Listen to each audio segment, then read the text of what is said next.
కూటమి ప్రభుత్వం ఈరోజు అధికారంలోకి వచ్చింది అంటే సంబరాలు చేసుకోవడం కాదు. వాళ్ళ మీద భయంకరమైనటువంటి అంచనాలున్నాయి. ఎందుకంటే ఓ పక్క వాళ్ళిచ్చినటువంటి హామీలు.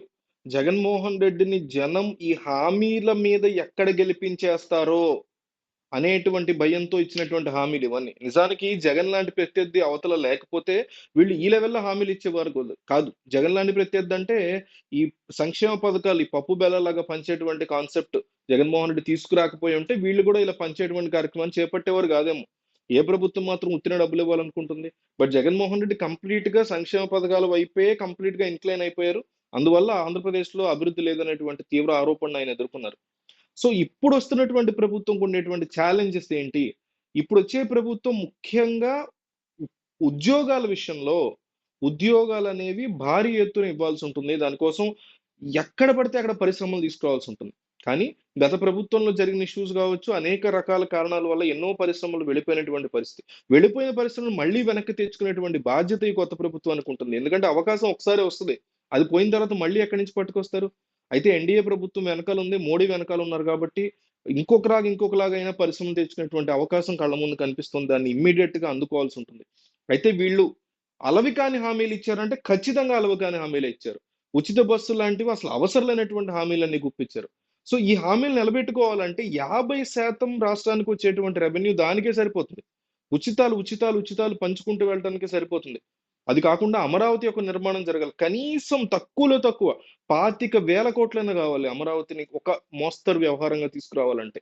ఆ డబ్బు సరిపోతుందా అంటే కాదు. మళ్ళీ ఇంకా మీకు భారీ ఎత్తున ఆహ్, పరిశ్రమలు తీసుకురావాలి, కాలేజెస్ తీసుకురావాలి, సంస్థలు తీసుకురావాలి, ఐటీ కంపెనీస్ తీసుకురావాలి, మ్యానుఫ్యాక్చరింగ్ సెక్టార్స్ తీసుకురావాలి. కేవలం అమరావతికే గాదు. అటు ఉత్తరాంధ్ర భయంకరమైనటువంటి ఇబ్బందికర పరిస్థితిలో ఉంది.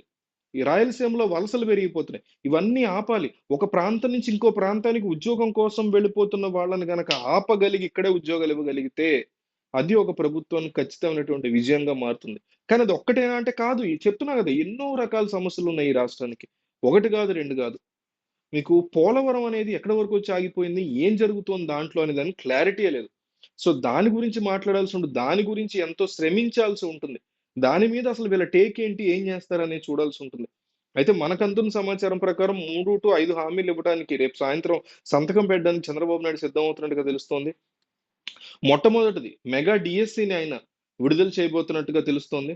రెండోది ల్యాండ్ టైటిలింగ్ యాక్ట్‌ని రిమూవ్ చేసే దిశగా అడుగులు వేయబోతున్నట్టుగా తెలుస్తోంది. అట్లాగే మూడవది పెన్షన్‌లని 4,000 వరకు ఇంక్రీజ్ చేసే ఆలోచనలో ఉన్నట్టు తెలుస్తోంది. మూడవది.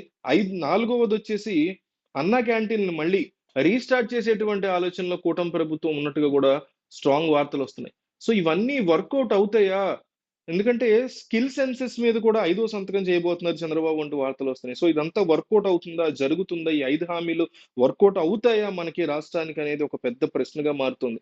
సో, ఈ క్రమంలో ఏం జరుగుతుంది? పవన్ కళ్యాణ్ ప్లస్ చంద్రబాబు నాయుడు ప్రభుత్వం మీద తీవ్రమైనటువంటి అంచనాలు, భారీ ఛాలెంజ్‌లున్నాయి వీళ్ళ ముందు. గతంలో ఏ ప్రభుత్వము, ఏ రాష్ట్రంలోనూ ఎదుర్కోని భారీ ఛాలెంజెస్‌ని వీళ్ళు ఫేస్ చేయాలి. ఎందుకంటే, ఒక పక్క జగన్ మళ్ళీ ఎక్కడ గెలుస్తాడో, మేము ఓడిపోతాం అనే భయంతో ఇచ్చినటువంటి హామీలు. వాటిని నెరవేర్చకపోతే జనం ఊరుకోరు. అసలు ప్రతిపక్షం అసలు ఊరుకోదు. ప్రతిపక్షం ఉందో లేదో మరి ఏపీలో గాని ఉంటే జగన్మోహన్ రెడ్డి అయితే ఊరుకోరు.